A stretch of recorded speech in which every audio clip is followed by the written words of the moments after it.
રામાયણની રજૂઆત કરશે. ક્રીવા એન્ડ ક્રિશ્વા.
ખૂબ ખૂબ આભાર.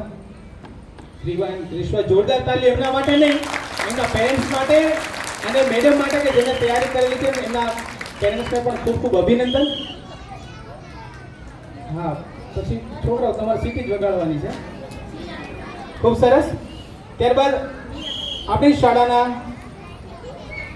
નાના નાના ભૂલકાઓ આપણી સામે શ્લોકની રજૂઆત કરવાના છે. અને ભૂલકાઓના આ ફૂલ ગુલાબીના નામ છે ઝાંખી, આર્યા, વિયા, ક્રીવા, વર્ણી, પહલ અને જીયા.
જોરદાર તાલીઓ થઈ જાય બાળકો માટે.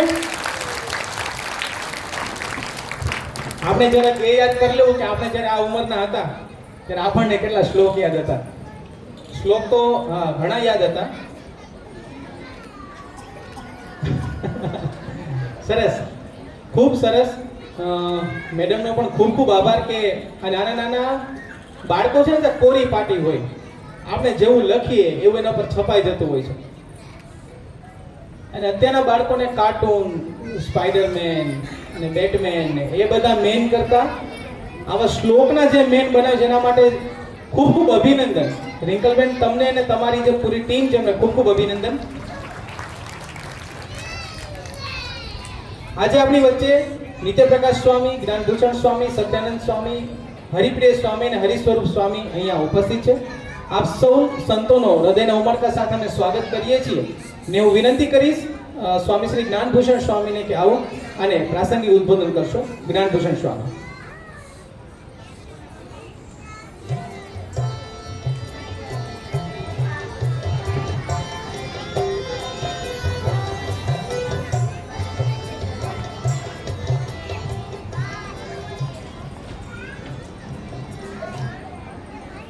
સદાય પ્રગટ અને પ્રત્યક્ષ ઉપાસ્ય ઈષ્ટદેવ સ્વામિનારાયણ ભગવાન, ગુરુદેવ જીવન પ્રાણ સ્વામી બાપા, પૂજનીય સંતો, અત્રે ઉપસ્થિત સર્વે શિક્ષકો, વિદ્યાર્થીઓ, વાલીઓ, આજે આપણે સૌ ભારત દેશના 80મા સ્વાતંત્ર્ય પર્વ નિમિત્તે આપણે સર્વે અહીંયા એકત્ર થયા છીએ. વિશ્વની અંદર સૌથી મહાનમાં મહાન દેશ કહેવામાં આવ્યો હોય તો ભારત દેશને કહેવામાં આવ્યો છે. એના ઘણા બધા કારણો છે. વિશ્વની અંદર અત્યાર સુધીમાં અનેક સંસ્કૃતિઓ ખીલી, ભૂલી ફાલી અને અંતે નાશ પામી. આવી હજારો સંસ્કૃતિઓમાંની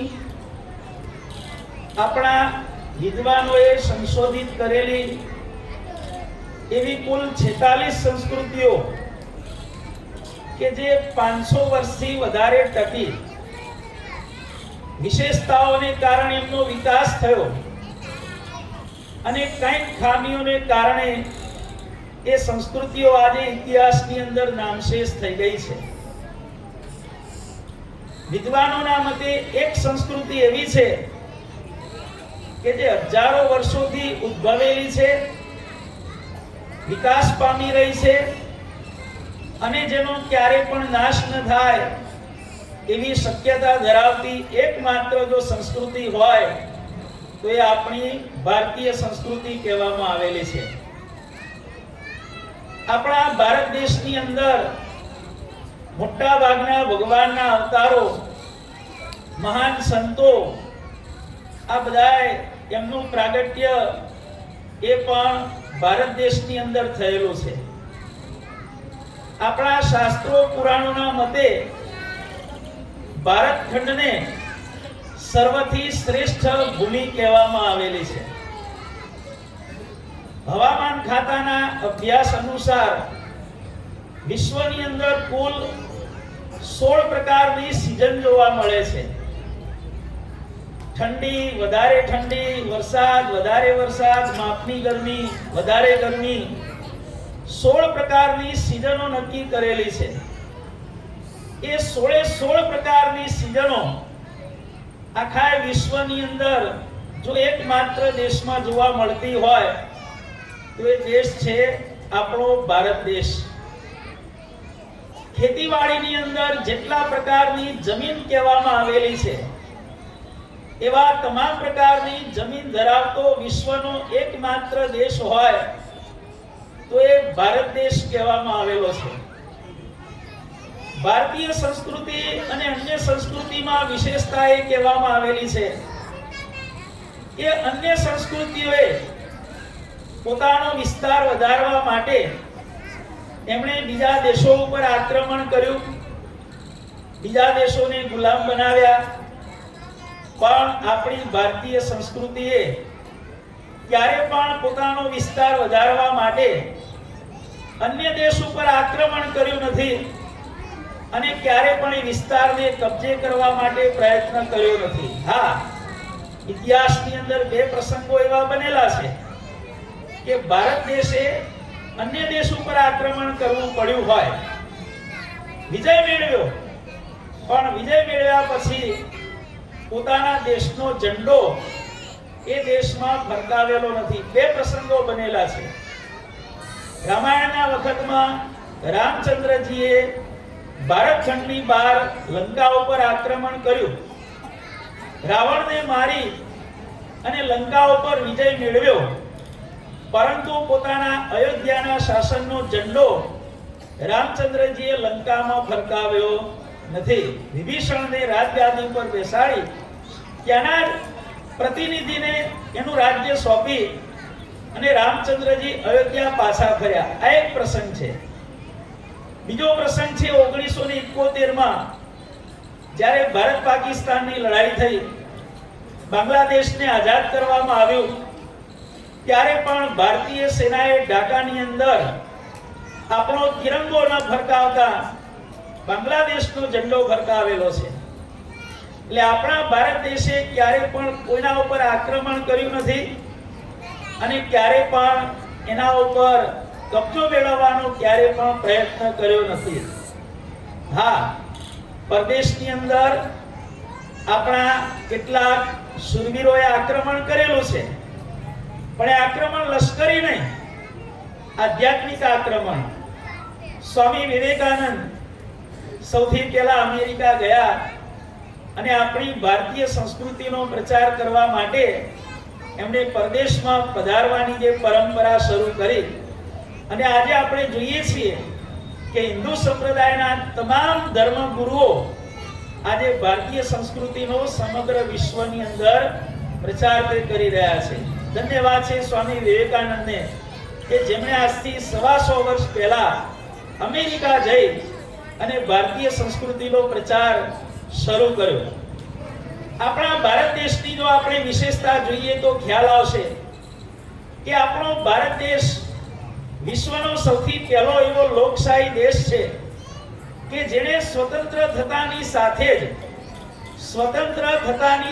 જ પોતાના તમામ નાગરિકોને મત અધિકાર એ આપ્યો. ભારત દેશની પહેલા આઝાદ થયેલા ઘણા દેશો હતા, અમેરિકા, યુરોપ, ઘણા દેશો એવા હતા વર્ષોથી સ્વતંત્ર હતા, પરંતુ પોતાના તમામ નાગરિકોને એમણે મતાધિકાર નહોતો આપ્યો. સ્ત્રીઓને મતાધિકાર કોઈ દેશે 50 વર્ષ પછી, 125 વર્ષ પછી, 150 વર્ષ પછી બહેનોને લોકશાહીમાં મત આપવાનો અધિકાર આપવામાં આવ્યો. જ્યારે ભારત દેશમાં જ્યારે સ્વતંત્રતા મળી 1952માં જ્યારે સૌથી પહેલી ચૂંટણી થઈ ત્યારે ભારત દેશના દરેક નાગરિકે પોતાના મતાધિકારનો પ્રયોગ કરેલો. આ આપણી ભારતીય લોકશાહીની વિશેષતા કહેવામાં આવેલી છે. વિશ્વની અંદર ઘણા બધા દેશોની અંદર લોકશાહી છે. લોકશાહીની અંદર આપણે જાણીએ છીએ કે જ્યારે બહુમતી પક્ષની સરકાર રચાય ત્યારે મિનિસ્ટરો, મંત્રીઓ પોતાના પક્ષના જ બનાવવામાં આવતા હોય છે. કોઈ પણ વિરોધ પક્ષના સભ્યને પોતાના ખાતામાં મંત્રી પદ આપતું નથી. આપણો ભારત દેશ જ્યારે આઝાદ થયો ત્યારે આપણે જોઈએ કે વિશ્વની અંદર ન જોવા મળે એવો પ્રસંગ. ભારતના પ્રથમ વડાપ્રધાન પંડિત જવાહરલાલ નહેરુ જ્યારે એમણે સૌથી પહેલી કોંગ્રેસની સરકાર બનાવી ત્યારે પોતાના મંત્રીમંડળની અંદર શ્યામા પ્રસાદ મુખર્જી અને ડોક્ટર ભીમરાવ આંબેડકર સાહેબને એમણે પોતાના મંત્રીમંડળમાં સ્થાન આપ્યું. વિચાર કરો કે આ શ્યામા પ્રસાદ મુખર્જી અને ભીમરાવ આંબેડકર બંને જણા સંસદ સભ્ય કોંગ્રેસના ઉમેદવારને હરાવી અને સંસદમાં પહોંચેલા, છતાં પણ તેમની લાયકાત જોઈ અને ભીમરાવ આંબેડકર સાહેબને કાયદા મંત્રી બનાવવામાં આવ્યા અને શ્યામા પ્રસાદ મુખર્જીને ઉદ્યોગ મંત્રીનું પદ આપણા જવાહરલાલ નહેરુએ આપેલું. એટલે આવો વિશ્વની અંદર ક્યાંય પણ પ્રસંગ જોવા મળ્યો નથી કે વિરોધી પક્ષના કોઈ પણ સંસદ સભ્યને શાસક પક્ષની સરકારે પોતાના મંત્રીમંડળમાં એના સભ્યોને સામેલ કર્યા હોય. ભારત દેશની ઘણી બધી વિશેષતાઓ છે. ભારત દેશ અનેક પ્રકારની સંસ્કૃતિઓથી યુક્ત છે. ભારત દેશ એ તમામ પ્રકારના ધર્મો ધરાવતો વિશ્વની અંદર એકમાત્ર દેશ એ આપણો ભારત દેશ છે. ભારત દેશમાં ક્યારે પણ ધર્મના નામે કોઈને પણ ઉત્પીડન કરવામાં આવ્યું નથી. તમામ પ્રકારના નાગરિકોને સમાન ગણવામાં આવે છે. આવો આપણો મહાન ભારત દેશ, આપણા પૂર્વજોએ ભારતીય સંસ્કૃતિને આટલા ઊંચા લેવલે પહોંચાડી. હવે એ સંસ્કૃતિને જાળવી રાખવી એ આપણા સર્વેનું કર્તવ્ય કહેવામાં આવેલું છે. અને ભારતીય સંસ્કૃતિને આપણે જાળવવી હશે તો આજે આપણે આ તિરંગાનું જે ધ્વજવંદન વિધિ થયો, એ તિરંગો આપણને સંદેશો આપે છે કે ભારતીય સંસ્કૃતિને આગળ લઈ જવા માટે આપણે શું કરવું જોઈએ. તિરંગામાં રહેલો કેસરી રંગ આપણને ત્યાગ અને બલિદાનની ભાવના શીખવાડે છે. તિરંગામાં રહેલો શ્વેત રંગ શાંતિ, પવિત્રતા અને સ્વચ્છતાનું સૂચન કરે છે. તિરંગાની અંદર લીલો રંગ એ સમૃદ્ધિનું પ્રતીક છે. અને એમાં રહેલું જે અશોક ચક્ર, એમાં કુલ 24 આરા બતાવવામાં આવેલા છે. એમાં 24 આરા એમ કે છે કે દેશના વિકાસ માટે 24 કલાક તમે કાર્યરત રહો. આ પ્રમાણે ભારતીય સંસ્કૃતિને આપણે આગળ વધારવી હશે. ભારત દેશનું ગૌરવ જો આપણે આગળ વધારવું હશે તો ત્યાગ અને બલિદાન, શાંતિ, સ્વચ્છતા અને પવિત્રતા, સમૃદ્ધિ માટેનો પ્રયત્ન અને એ બધું સાકાર કરવા માટે આપણે દિવસના 24 કલાક આપણે જો સક્રિય રહીશું તો એ વાતમાં કોઈ શંકા નથી કે આપણો ભારત દેશ ભવિષ્યની અંદર વિશ્વની અંદર નંબર 1 બનશે. આપણે જોઈએ છીએ કે અત્યારે માનનીય વડાપ્રધાન શ્રી નરેન્દ્ર મોદીના શાસનકાળ દરમિયાન ભારત દેશની શું સ્થિતિ હતી અને આજે ભારત દેશ કઈ ઊંચાઈએ પહોંચ્યો છે. આજે વિશ્વની અંદર 3જા નંબરની ઇકોનોમી તરીકે આપણો ભારત દેશ આવેલો છે. હજી પણ આગળ ઉપર જોઈશું તો આપણો દેશ ખૂબ જ વિકાસ કરશે. આપણો દેશ વિશ્વની અંદર સર્વપ્રથમ ગૌરવવંતું સ્થાન એ પોતે પ્રાપ્ત કરશે. અને એ માટે આપણે પરમ કૃપાળુ પરમાત્મા સ્વામિનારાયણ ભગવાનને પ્રાર્થના કરીએ કે ભારત દેશના વિકાસમાં આપણે સૌ નિમિત્તરૂપ બની અને યથાશક્તિ યત્કિંચિત આપણે ભારત દેશના વિકાસમાં ફાળો આપી અને ભારત દેશનું ગૌરવ સમગ્ર વિશ્વમાં વધે એવા આપણે સૌ એકામતે એકાજૂથે પ્રયત્નો કરી અને ભારત દેશનું ગૌરવ વધારવામાં આપણે સૌ મદદરૂપ બનીએ. જય હિન્દ, ભારત માતા કી જય. જય જય ગરવી Gujarat.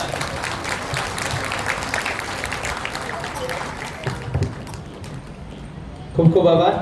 Thank you so much Swamishri. આપણી વચ્ચે ઉપસ્થિત મહેમાનનું આપણે એક સ્વાગત લેવું છે. હું જે પણ નામ અહીંથી અનાઉન્સ કરું એ પ્લીઝ સમયને ધ્યાનમાં રાખીને ફટાફટ આપણે સન્માન સ્વીકારશું. હું સૌથી પહેલા વિનંતી કરીશ હાર્દિકભાઈ ધોરાજીયા અને ધર્મેશભાઈ ધોરાજીયા નિત્ય પ્રકાશ સ્વામીને દોરી લાવશે અને આપણી વચ્ચે ઉપસ્થિત રોટરી ક્લબ ઓફ સુરત મેટ્રોના દરેક સભ્યનું આપણે સન્માન કરવું છે. દરેક સભ્યને નમ્ર વિનંતી ફટાફટ સ્ટેજ પર આવી જાય. રોટરી ક્લબ ઓફ સુરત મેટ્રોના દરેક સભ્યને વિનંતી સ્ટેજ પર આવી જાય એક સાથે.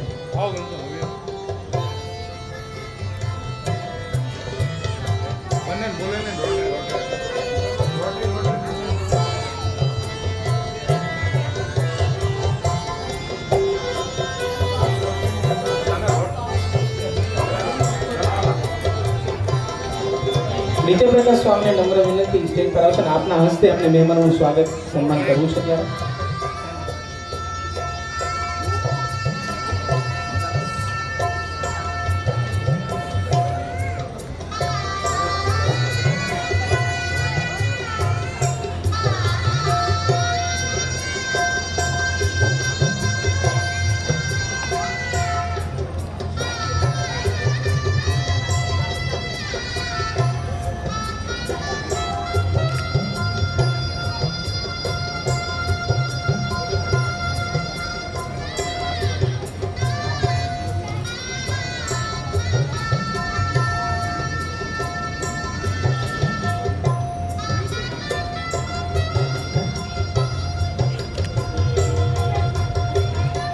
ત્યારબાદ રોટરી ક્લબ ઓફ કણભોઈ મેટ્રોના દરેક સભ્યને વિનંતી ફટાફટ સ્ટેજ પર આવી જાય. પ્રેસિડેન્ટ વિજયભાઈ મેઘાણી નમ્ર વિનંતી, સેક્રેટરી જેકીભાઈ શિરોયા દરેક મેમ્બરને સ્ટેજ પર દોરી લાવે.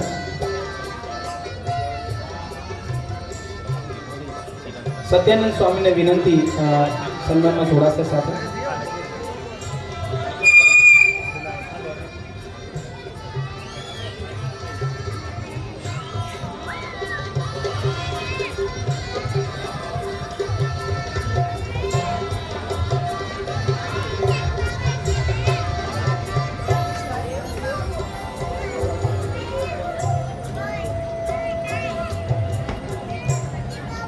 આ સન્માનને આપણે વધાવશું. આ સન્માનને આપણે તાળીઓના ગડગડાટથી, કારણ કે રોટરી અને રોટરેક જે છે એક એવી સંસ્થા છે કે જે 24/7 24 કલાક આખા વિશ્વમાં જો કોઈ સેવા કાર્યરત રહેતી હોય તો એ માત્ર રોટરી છે.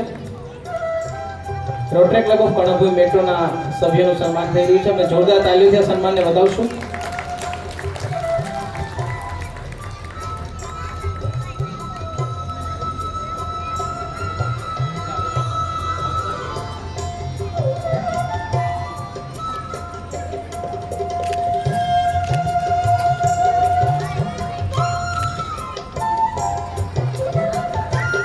ખૂબ ખૂબ આભાર. Thank you so much.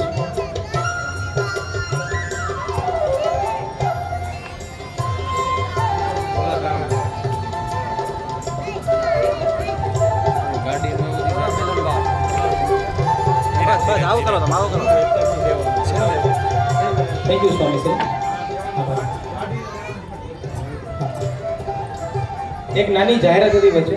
આપણા ગેટ પાસે એક ગાડી છે GJ05 JH જય હિન્દ 6732 હોન્ડા સિટી છે. થોડીક નડતરરૂપ છે. જે પણ કોઈ એમના માલિક હોય જરાક પોતાની ગાડી સાઈડમાં કરી દે, કારણ કે સમાજની સૌથી મોટી સમાજ સેવા છે કે સમાજને નડવું નહીં. એટલે સમાજ સેવામાં આપણે સૌ સહભાગી બનીએ. કાર્યક્રમને આગળ વધારતા આપણી વચ્ચે બાલવાટિકા ઇંગ્લિશના બાળકો ડાન્સ લઈને આવે છે દેશ રંગીલા. હવે આપણે જે માણવાનું છે એ ખરેખર આપણી સંસ્કૃતિના ભવિષ્યને જે થનગનાટ જે આપ જોઈ રહ્યા છો, જે કાથી આ કલબલાટ થઈ રહ્યો છે, એ કલબલાટને આપણે સૌએ હવે માણવાનો છે. બાલવાટિકા ઇંગ્લિશના બાળકો દેશ રંગીલા.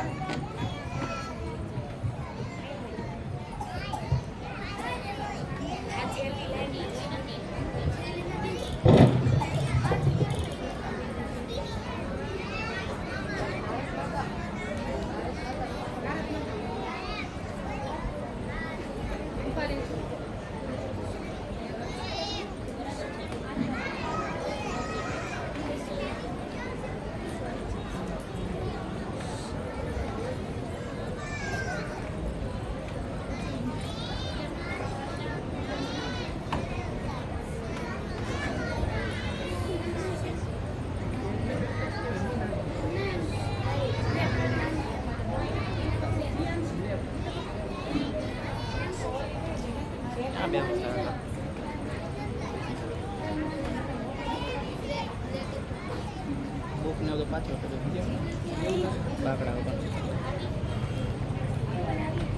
ખુરશી લઈને બેસવું હોય તો બેસી જાય. બુક થોડીક બહાર કાઢી નાખજે. સ્ટીકર છે હા, એ તો બેહો જ તમે વાંધો ને બેઠી બીજું.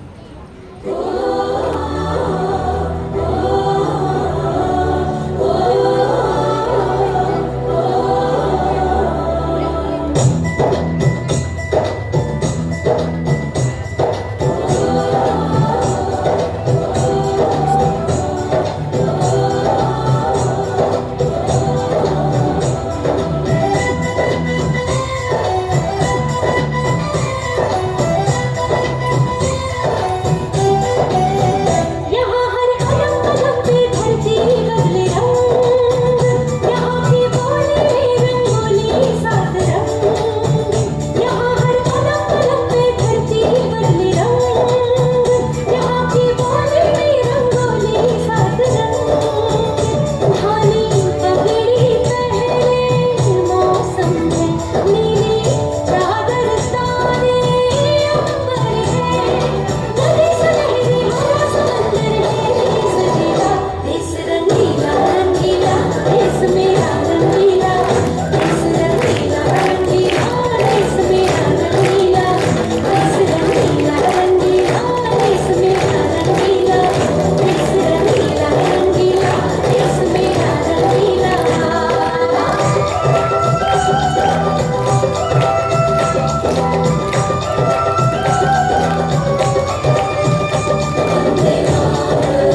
ખૂબ ખૂબ આભાર.